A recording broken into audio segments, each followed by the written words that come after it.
Hi, welcome back.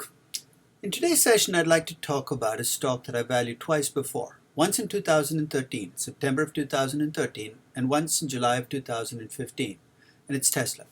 Now, Tesla is a fascinating stock. There's no middle ground in the stock. You either love it or hate it.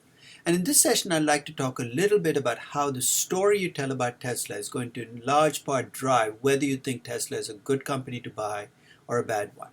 So let's set the table. In the last few weeks, you've had a stream of bad news stories about Tesla. First was that their deliveries of Tesla cars were running way behind expectations, usually because of supply chain problems.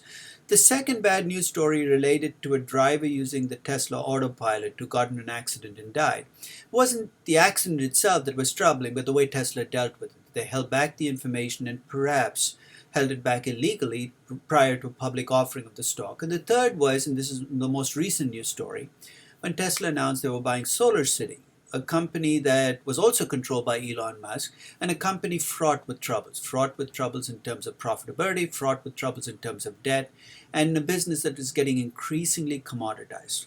But these three news stories, each of which look bad, came with a surprising result, which is the stock price of Tesla didn't really seem to get impacted very much. There were short-term drops in the stock price when the news story came up, but it very quickly bounced back, and the stock ended up pretty much where it began before the news stories came up. This, of course, evoked some frustration on the part of long-time short sellers saying, what the heck is going on here? How can you have a stock with this much bad news come out about it and the price not move? So what I'd like to talk about today is why this might happen to a stock and what it tells us as investors and traders in the stock. So let me set the table by going back to a theme that I visited before. I've always argued that a good valuation connects stories to numbers, that storytelling alone doesn't do it, and number crunching alone doesn't do it, that you need to connect stories to numbers. So to me, the essence of valuation is that connection in maintaining a balance. Now, when you think about most companies, that balance can change over time. It can change over companies, but there are some stocks which I think of as story stocks. What's a story stock? In a story stock, the story drives everything. It drives value, it drives pricing. The numbers don't seem to matter very much. And here are the three ingredients that create a story stock. The first is the company is usually a young company, early in its life cycle, where the future is kind of in front of it, so you can do whatever you want. So it's a young company early in the life cycle. Second is it's attacking a big market, and it's laying the foundation at least for being a big part of a big market. So you need a young company with a big market that it aims to become a big part of. And the third is, for a story stock, you usually have a storyteller. The founder or the CEO is able to frame that story to the market in a way that it's convincing, that gets people to believe the story. Young company plus big market and a big player in that market plus narrator. You can see very quickly why Tesla fits the bill. It's a young company. It's in a big market, the automobile market, the energy market. In fact, it's not clear what market it's in. And it's got a great storyteller as a CEO. Whatever you might think about Elon Musk, he is an amazing storyteller. You bring those three together, you've got the ingredients of a story stock. You're saying, so what? With a story stock, it is shifts in the story that drive the value and the price, not the numbers themselves. What does that mean? When you see an earnings report come out about a story stock, it's not whether your earnings are above or below expectations that might affect how your price, that affects how the market behaves and how you think about value. It's what that earnings report tells you about the future of the company, what it does to the story. In other words, you could have really bad news come out in terms of numbers, but if your story doesn't change, your value and price won't change. That, to me, is essentially what's happened in the last few weeks. The story about Tesla, the big story, is still the same big story. So the delivery shortfalls, people just say, oh, that's not changing my big story. The autopilot fatality, again, people are saying that's not changing. They might be wrong, but if your story doesn't change, you're going to see price and value unaffected. Conversely, if something causes the story to shift, and it might not even be a big news story, you could see the price change dramatically. The second is with story stocks, you get much wider disagreements. With a number stock, where everything is driven by earnings and cash flows, there's less room for disagreement. So if you're telling me this company is making an 18% margin, I can't tell you it's going to make a minus 15% margin. There's not that much room to disagree. With the story stock, depending on your story, you can get much wider disagreements about what the company is worth and whether it's a buy. So you see those two phenomena also play out with Tesla, kind of reinforcing my argument that you have a story stock. So let me set up the Tesla story and look at the dimensions on which different people might have different stories. The first is, if I asked you what business Tesla is in, your immediate reaction is, that's easy, it's the automobile company. But is it? I mean, I've heard people argue that it's really a technology company that happens to produce automobiles. Or if you step back even further, there are people who argue that it's a clean energy company that for the moment is in the auto space, but could be in other spaces as well. So you can already see big divergence on business. All three are big businesses. The second is what kind of focus you see Tesla having. You could argue that Tesla is going to go after the high end of whichever business they focus on. So if it's an automobile company, they're going to go after the high end of that business. Or you could argue that the end game here is more of a mass market company, a much bigger company in terms of the number of cars it sells, the number of batteries it sells. You could also argue about the competitive edge that you see Tesla having. Maybe the competitive edge it has is that was the first person in the market, the first mover. It could be that they have styling advantages or brand name advantages, or it could be that they have superior technology. Whichever competitive advantage story you tell, you're going to have a different end game in terms of numbers. You can talk about investment intensity.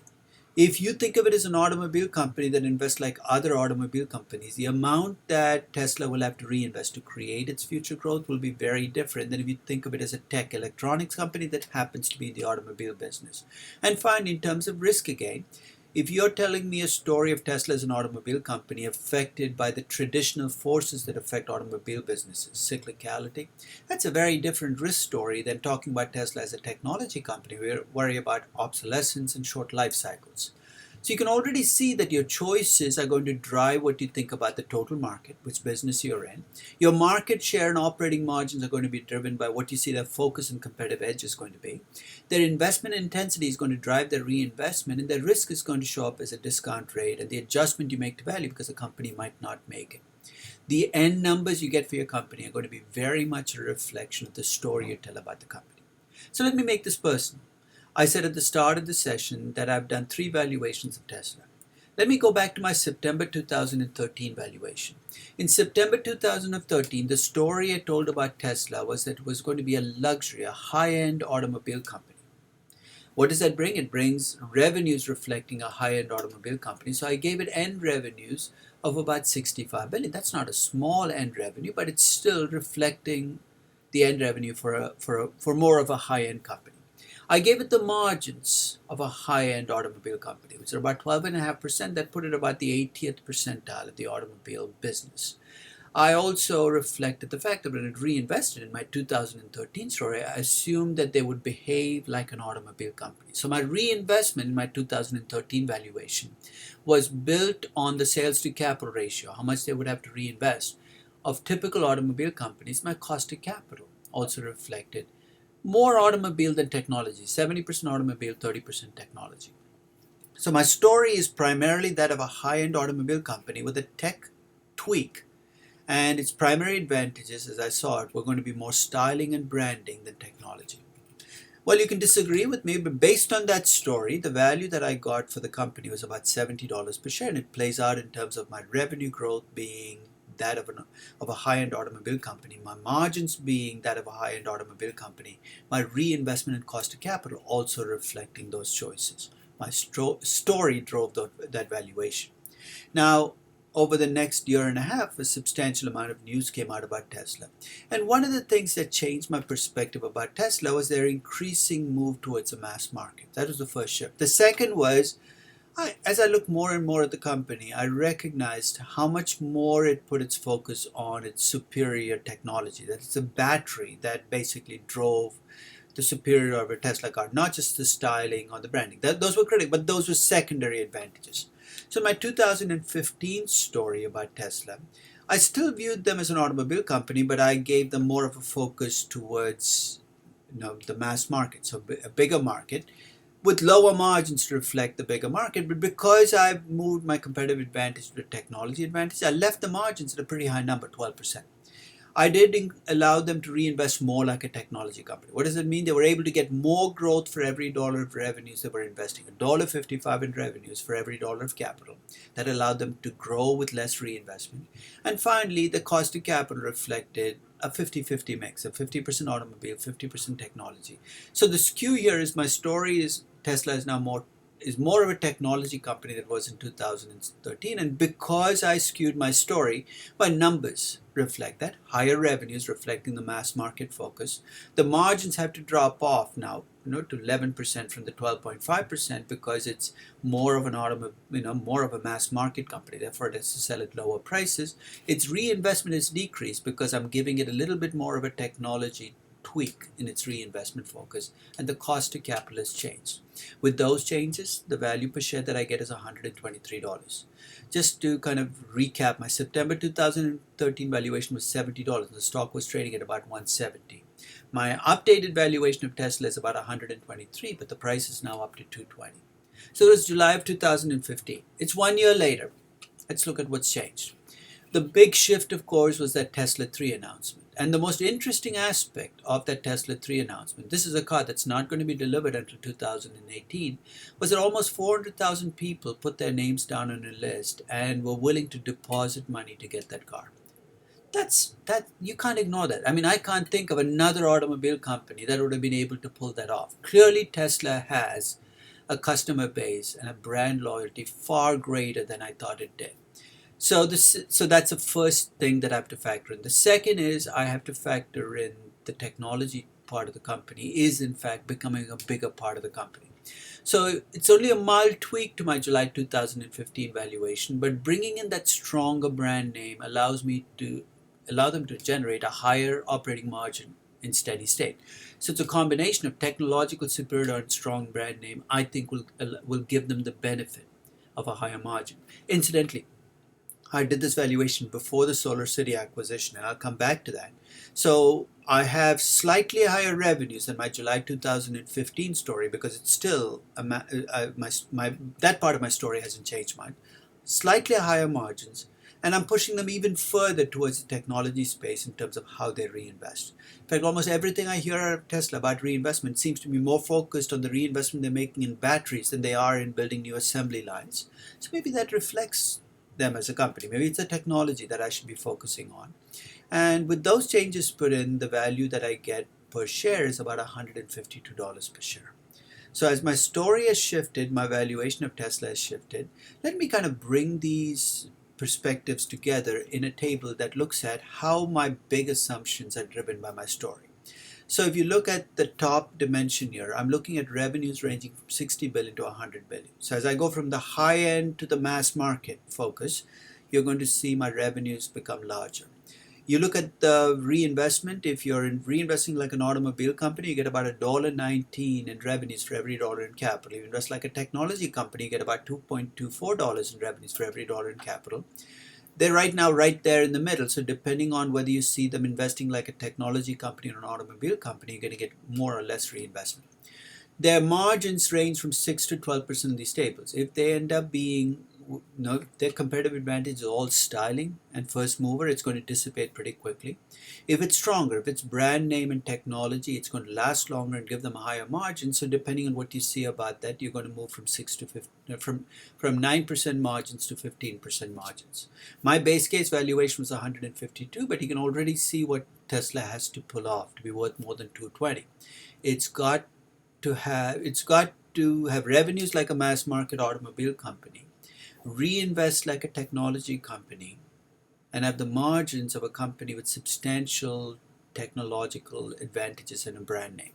Is that impossible? No, it's a plausible scenario. It's not a scenario I'm comfortable with, but you can see the combination of things that need to come together for Tesla to be worth more than $220 per share. Now, of course, you cannot talk about Tesla without talking about Elon Musk. So this is one of those cases where, again, you have no middle ground. You either have people who love him or hate him. And I think depending on what you think about Musk, what you think about Musk is going to drive what you think about Tesla. If you think Musk is a visionary, a genius, capable of delivering on his genius, that if he has that his master plans are in fact things he's going to deliver on, then I think you have a good case for buying Tesla, because his master plan talks about a company that's going to become a big company in a big space. If on the other extreme you believe that he's a P.T. Barnum, a kind of showman whose vision exceeds his capacity to deliver on it, then you'll view Tesla as an empty company that people are buying on the hype. I fall in the middle. I think Musk is a visionary. I think if your definition of a visionary is somebody who can paint a big picture and convince others, employees, customers, investors to buy into that vision, he clearly is a visionary. So I would put him in the same class as a Steve Jobs or a Jeff Bezos. Here's where I think Musk needs to fix things. I think if you ask me who he resembles more, I think he resembles Steve Jobs in his first iteration at Apple. Remember that Steve Jobs? Most people don't. Pre 1998, who was a genius but kind of headstrong, who did things because he really wanted to do them, wouldn't listen to other people, kind of overrode the operating details. That Steve Jobs didn't succeed. So Musk has a lot more in common with him because he doesn't seem as focused as Jeff Bezos was right from the beginning when he talked about Amazon. So he seems to lack that focus, and he really doesn't seem to have as much interest in the nitty-gritty of operations. He's amazing in terms of delivering on the big stuff, right? Whether you talk about a spaceship going out there and coming back to Earth at SpaceX, or new solar batteries with Solar City, or the Tesla originally with Tesla. He's delivered on the big stuff. He seems to not have much, I mean, at least from the outside, it doesn't seem to that he has the same amount of interest in supply chains and operating details. And the reason I'm bringing that up is I think Tesla is getting to that stage in the life cycle where you have to start delivering. The vision part of the story is now behind you. Not that the vision is going to go away, but you need a vision. But now people are going to be looking at execution details. Does Elon Musk have the capacity to do it? Absolutely. I think he's a brilliant guy. If he wanted to, would he be able to master supply chain in a half a day? But I don't think he has the interest to do it. And perhaps what this suggests is for Tesla to become the company that the vision paints them out to be. Maybe Elon Musk has to do what other visionary CEOs who don't have a taste for the operating details have done, which is to hire somebody who's an operating person. The Tim Cook to Steve Jobs, which is Tim Cook in the last few years that Steve Jobs was CEO of Apple, was the guy who made sure that the operating details got taken care of. Maybe Musk needs somebody at his side who can do that, because I love Tesla. I like Tesla as a company. I think that those people who are quick to dismiss it are missing some very critical strengths that it has. I like Elon Musk as a CEO, but I really think that execution is going to be the name of the game for the next couple of years, and you need somebody who can execute. So here's the bottom line. If you are an investor, here are the three ways you can look at Tesla. One is you can make it a momentum play. This is a stock where you surf the story, and you buy the stock as the story gets stronger, and you get out of the stock if the story gets weaker. That requires a special skill that I don't have, so I'm not even going to try. But if you're a trader in Tesla, that's what you're doing. You can essentially, if you don't believe in Elon Musk and Tesla, you can bet on that and say you can go short on the stock. The only thing I would warn you is look at what happened in the last few weeks. The traditional things that make a short bet pay off, which is bad news coming out of the company, might not work at Tesla. You need the story to start breaking down. And what can cause that, I have no idea. But if in fact the story is built on weak foundations, it could break down. But it could happen tomorrow. It could take 6 months. It could take a year. I don't know what will trigger it. You could also be a believer in Tesla and buy the stock. And if you do, what you're looking for is signs that the execution is going to improve.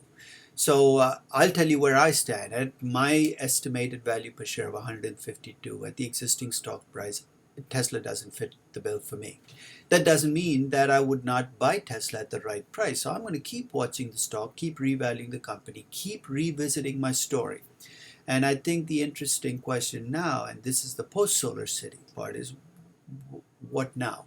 Because the one reason I think even long-term bulls on Tesla found the Solar City acquisition to be so troubling is it muddies up the waters, right? Because I'm not sure what the story is now.